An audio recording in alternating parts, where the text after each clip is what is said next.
कल भारतीय राष्ट्रीय कांग्रेस की तरफ से एक 7 सदस्यीय डेलीगेशन मेरे पास आया था, जो श्री उदय भान जी, जो हरियाणा प्रदेश कांग्रेस कमेटी के इंचार्ज हैं, वो उसको लीड कर रहे थे।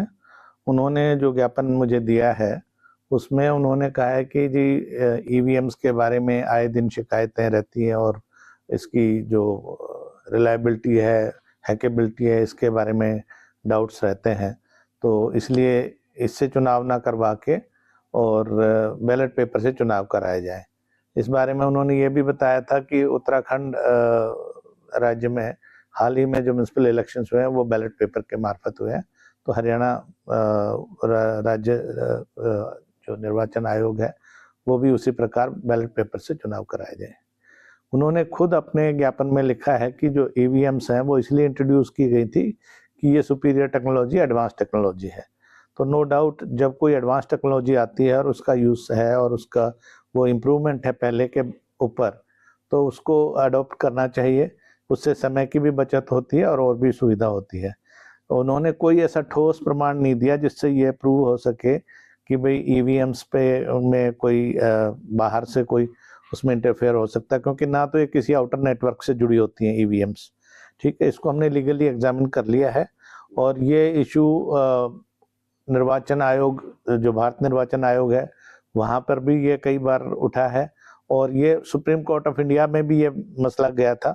माननीय सर्वोच्च न्यायालय ने भी ये कहा था कि सिर्फ संदेह के आधार पे कोई हम नई टेक्नोलॉजी को प्रयोग करने से नहीं बच सकते। तो चूंकि जो बैलेट पेपर है उसमें एक तो कम्बरसम है, टाइम कंज्यूमिंग बहुत है, और दूसरा आपको याद होगा कि उसमें जरा सा गलत फोल्ड हो जाए तो इंक एक से दूसरे पे आ जाती थी। बहुत रिजेक्शन ऑफ वोट्स काउंटिंग के टाइम पे बहुत ज़्यादा होती थी, कंटेंशन भी बहुत होती थी। तो ये एक इम्प्रूवमेंट है।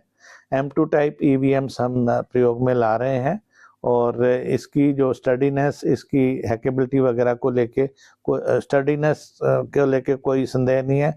ये बाहर से किसी भी तरह से हैक नहीं हो सकती हैं और इसके बारे में हमने पूरी तसल्ली कर ली है और उनको माकूल जवाब हम भेज रहे हैं।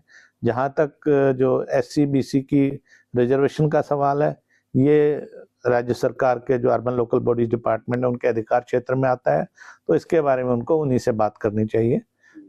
हम उनको उचित जवाब आज भिजवा रहे हैं।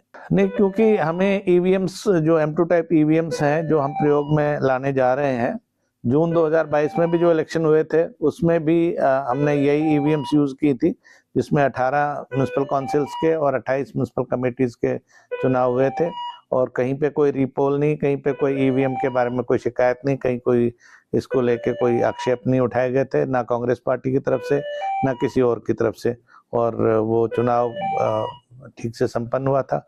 उसके बाद अक्टूबर-नवंबर 2022 में भी ये पंचायत चुनाव हुए थे, जिसमें 6219 ग्राम पंचायतें, जिनके सरपंच और पंचायत समिति जो 430 पंचायत समिति थे, और जो 22 जिला परिषद हैं उनके वार्ड मेंबर्स के भी चुनाव यहाँ पे 143 पंचायत समितियाँ थी, सॉरी, और 22 जिला परिषद हैं, उनके चुनाव भी इन्हीं ईवीएम से कराए गए थे।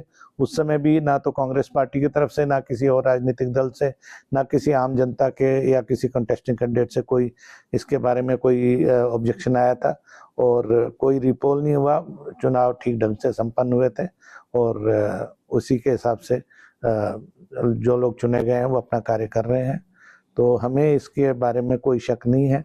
तो इसको सुविधा को देखते हुए एडवांस टेक्नोलॉजी होने के नाते चुनाव ईवीएम से ही करवाए जाएंगे। नहीं, ये गलत बात है कि जिस दिन निकाय चुनाव होते तो उसी दिन काउंटिंग होती थी।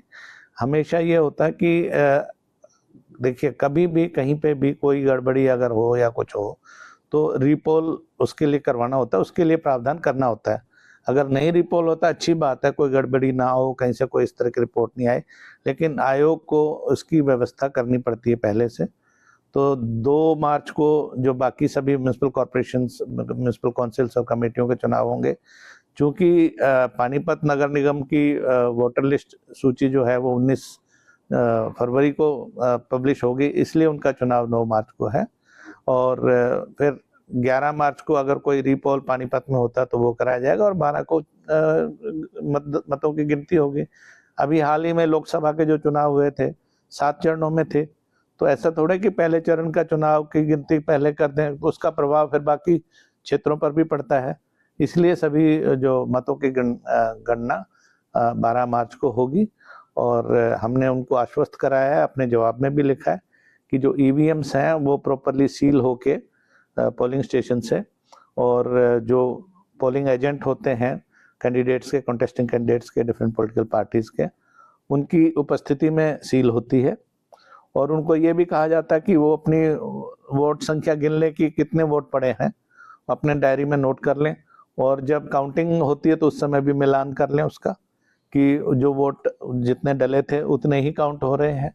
और ये ईवीएम्स जो है स्ट्रॉन्ग रूम में पुलिस प्रोटेक्शन के तहत रखी जाती हैं। डबल लॉक सिस्टम होता है, सील होती है।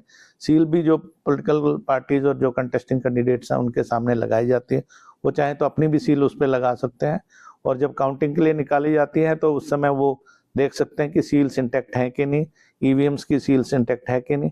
तो इसमें पूरा ईमानदारी से और पूरा सही प्रोसीजर रखा जाता है ताकि लोगों ने जो वोट जिसको दिया है वो उसी के नाम पे गिना जाए। नहीं, चुनाव का खर्च इसलिए बढ़ाया गया है कि महंगाई बढ़ी है, बट इसका अर्थ ये नहीं है कि वो जो गलत काम, जो मॉडल कोड ऑफ कंडक्ट के हिसाब से जो चीज़ गलत है वो गलत है।